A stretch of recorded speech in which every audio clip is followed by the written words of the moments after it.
कुर्सी पर बैठ जाओ क्योंकि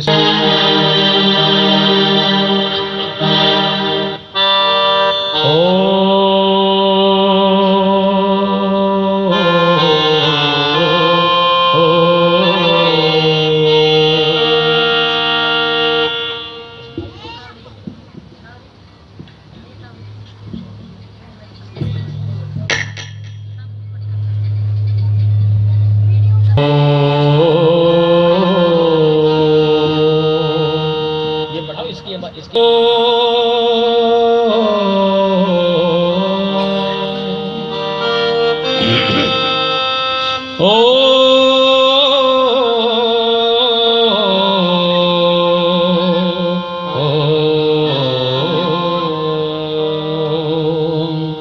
इसकी आवाज और बढ़ाओ यार। ओम यो भूतं च भव्यं च सर्वं यस्यादितिष्ठति स्वर्यस्य च केवलं तस्मै ज्येष्ठाय ब्रह्मणे नमः।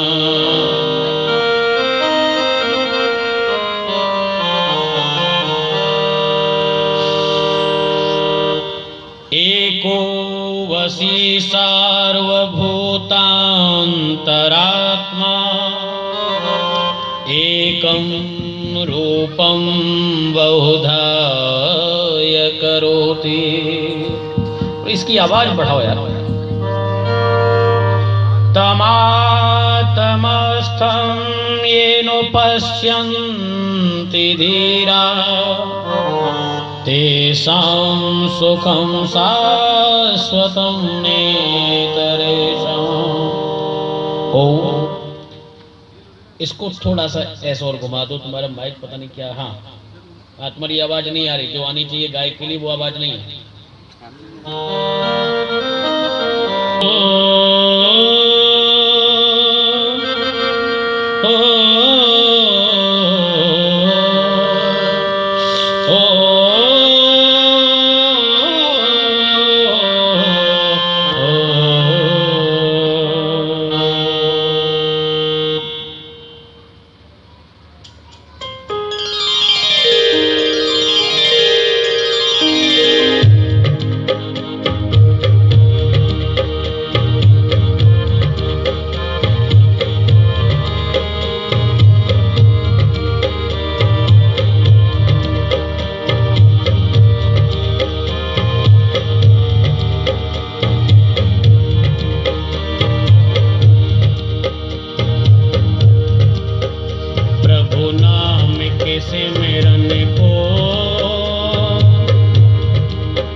प्रभु नाम के सिमरन को दिल से न जुदा करना, मस्ती भरे हृदय से नित्य ओम जपा करना।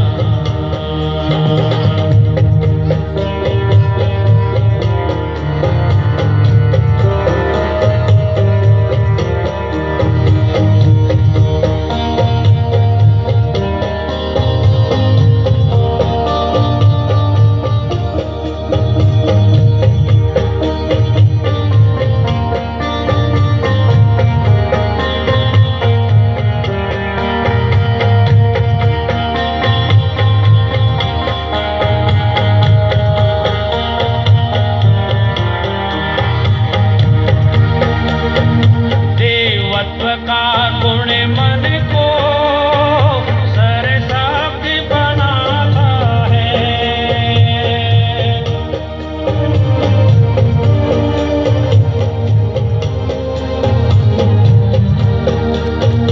देवत्व का गुण मन को सरसाब्द बनाता है। ईश्वर का भजन मन के संताप मिटाता है। ईश्वर का भजन मन के संताप मिटाता है। नित्य संध्या हवन करके पापों से बचा लेना, मस्ती भरे हृदय से नित्य ओम जपा करना। प्रभु नाम के सिमरन को दिल से न जुदा करना, मस्ती भरे हृदय से नित्य ओम जपा करना।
प्रभु नाम के सिमरन को दिल से न जुदा करना, मस्ती भरे हृदय से नित्य ओम जपा करना।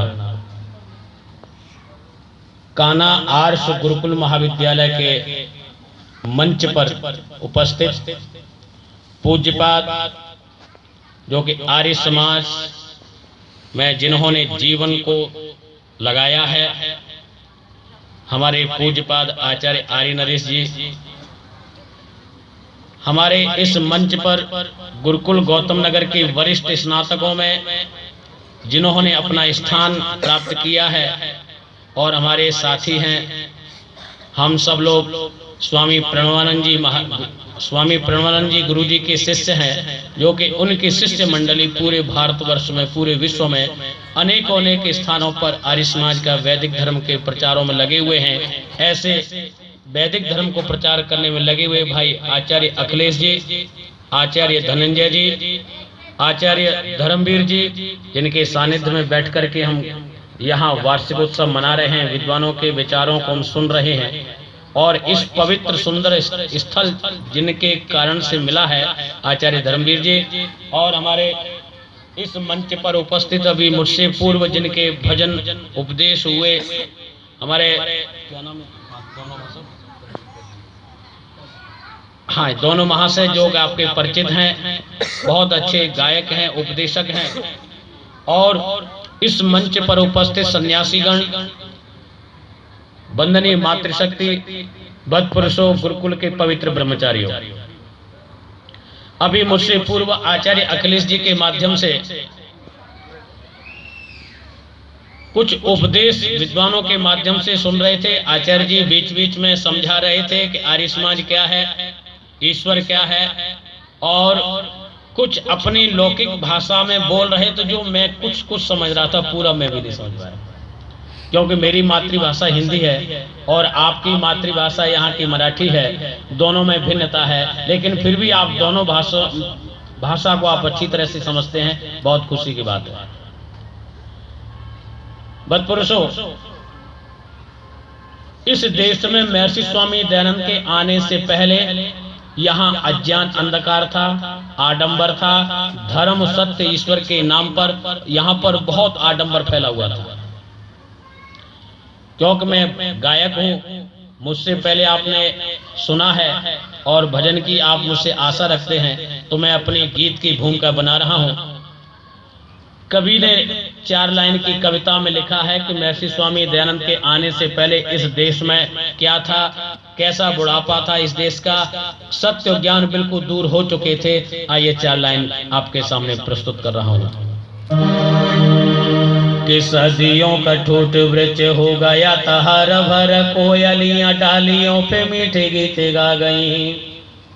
कि सदियों का ठूठ वृक्ष हो गया था हर भर, कोयलियां डालियों पे मीठे गीत गा गई। कि शेर की दहाड़ सुने भागी तीसरा गाल, सभी जिंदगी में वीरता की भावना सी छा गई।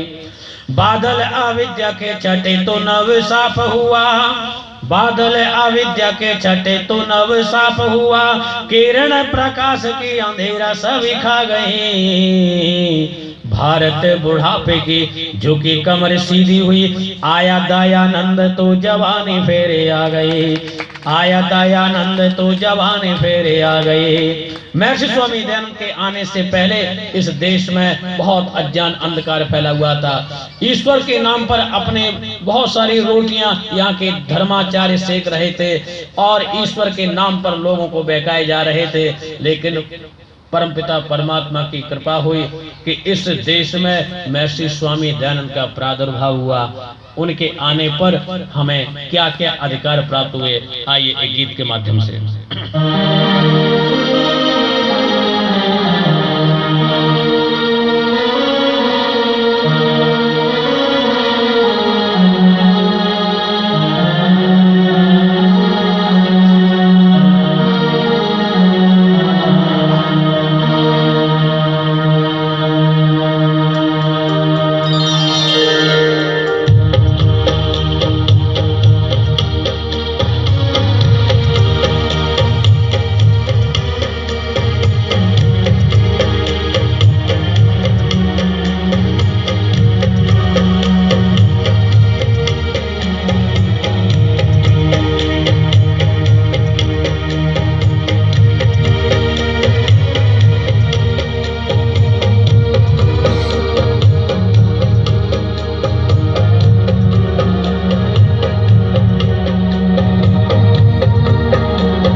की पुण्य धरा से एक योगी ऐसा आया, संदेश दिया वेदों का और दयानंद कहलाया। गुजरात की पुण्य धरा से एक योगी ऐसा आया, संदेश दिया वेदों का और दयानंद कहलाया।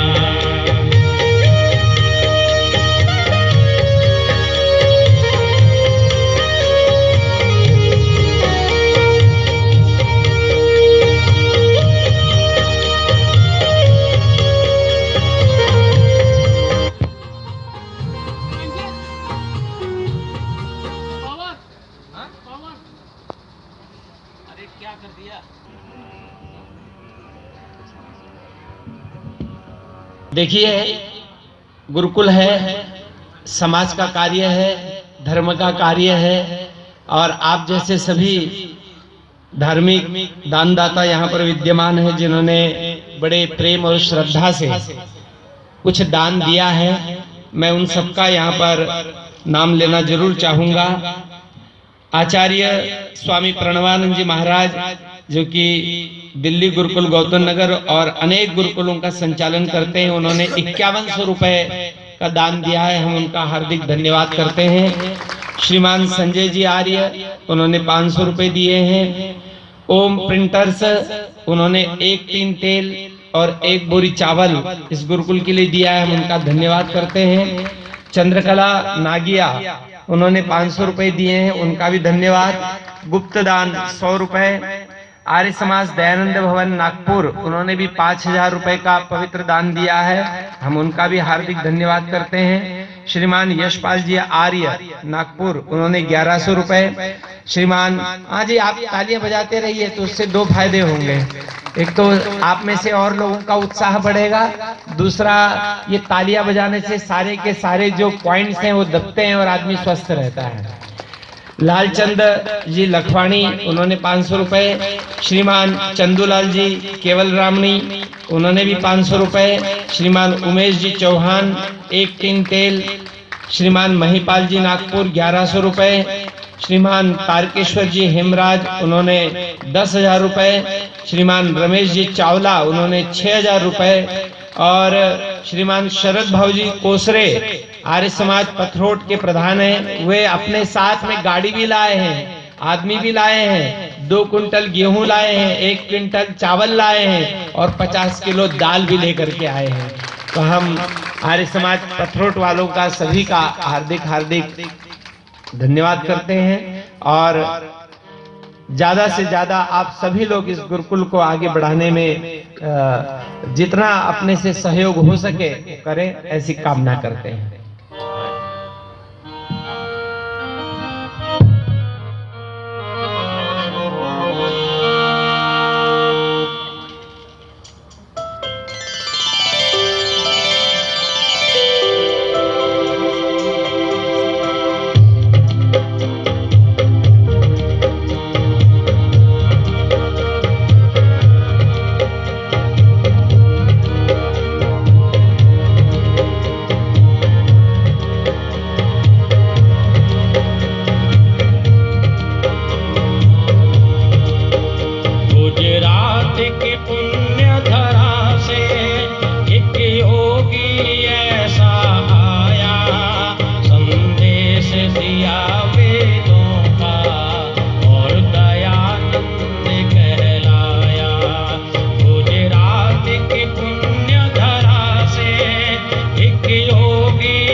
दिया वेदों का और दयानंद कह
जलवायु गगन गगन में वही समाया, संदेश दिया वेदों का और दयानंद कहलाया।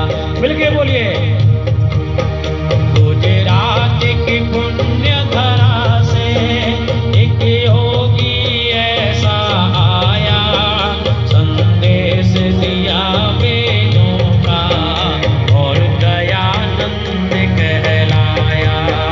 गुजरात की पुण्य धरा से एक योगी ऐसा आया, संदेश दिया वेदों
बोलिए। गुजरात की पुण्य धरा से एक योगी ऐसा आया, संदेश दिया वेदों का और दयानंद कहलाया।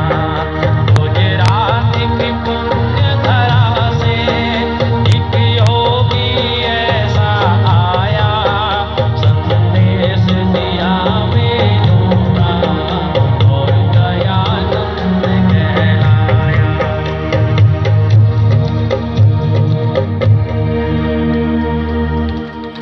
भक्तपुरुषों, महर्षि स्वामी दयानंद का आगमन इस देश के लिए ऐसा हुआ जैसे अंधकार में कोई प्रकाश या कोई सूर्य की चमकती हुई प्रकाश की दीदीप्यमान यहाँ आई हो। महर्षि स्वामी दयानंद के आने से पहले हम सत्य और ईश्वर वेद शास्त्रों से बिल्कुल अनभिज्ञ थे, बिल्कुल दूर थे। हम आर्य समाज में बैठ करके, गुरुकुलों में बैठ करके वेद की चर्चा करते हैं, धर्म की चर्चा करते हैं, ईश्वर की चर्चा करते हैं। भक्तपुरुषों, ये सब महर्षि स्वामी दयानंद के कृपा के कारण आज हमें बैठ करके सत्संग कर रहे हैं। कल्पना करिए कि जिस समय महर्षि स्वामी दयानंद का आगमन इस देश में नहीं हुआ था, उस समय आर्य समाज का यहाँ कोई नामो निशान नहीं था। उस समय ईश्वर धर्म के नाम पर, वेद शास्त्रों के नाम पर यहाँ के धर्माचार्यों ने, यहाँ के ऋषि मुनियों के ग्रंथों में अपने कलमों से इस प्रकार के उसमें मिलावट कर दी जो वेद और पढ़े हुए प्रकृति के गुणों से बिल्कुल अलग था।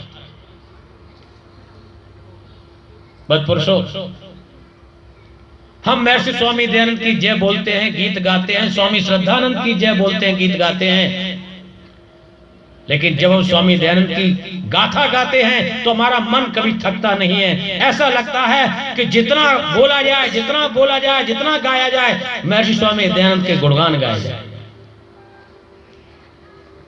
आज से 15 वर्ष पूर्व एक हरियाणा में फिरोजपुर झिरका है जिसको मिनी पाकिस्तान कहते हैं, और वहां हमने देखा कि वहां पर 80% वहां पर मुसलमान हैं, 20% वहां पर हिंदू हैं। 20% हिंदू जब कार्यक्रम करते हैं तो ऐसा लगता है कि जैसे मुख में 32 दांतों के बीच में एक जीव संघर्ष कर रही हो। जब आर्य समाज का कार्यक्रम होता है या जो हिंदुओं का कार्यक्रम होता है या कोई जागरण आदि कोई पौराणिक लोग भाई करते हैं, तो उस समय चारों तरफ मुसलमानों के लड़के चारों तरफ खड़े हो जाते हैं और ऐसा कार्य करते हैं जिससे इनका कार्यक्रम ना हो, नहीं हो, और हर समय डांटने डपटाने का कार्य करते हैं।